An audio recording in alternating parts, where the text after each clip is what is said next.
আমি আর বড়মশাই চলে গেলাম চড়ক মেলায়। আর এখানে গিয়ে দেখছি যে সবাই ডান্স করছে। আমি তো ফার্স্টে বুঝতে পারছিলাম না যে কেন এত ডান্স করছে। তারপরে শাশুড়িমা বললো যে ফুল পড়েছে ওই কারণে এত নাচানাচি হচ্ছে। তারপরে আরতি হচ্ছে আর শাশুড়িমা তার বান্ধবীর সাথে আগেই পুজোয় চলে গিয়েছে।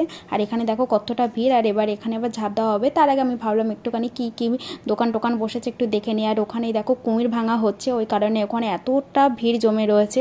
তারপরে আমরা কী করলাম যে ভাবলাম যে কিছু খেয়ে নিই, নাহলে এরপরে আর হবে না টাইম।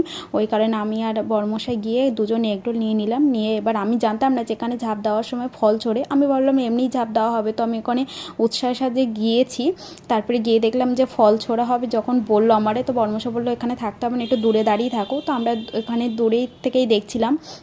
আর এবারে ঝাঁপ দেওয়া হবে। আর এবারে অনেক তাড়াতাড়ি হচ্ছে, ওই কারণে আমি দেখলাম। আর আমি অনেকটা বছর পরেই দেখলাম। তারপর কিছুক্ষণ দেখে টেকে আমি আর বড়মশাই চলে এলাম। আর শাশুড়িমা তার বান্ধবীদের সাথেও একটু পরেই বাড়ি চলে এসেছে।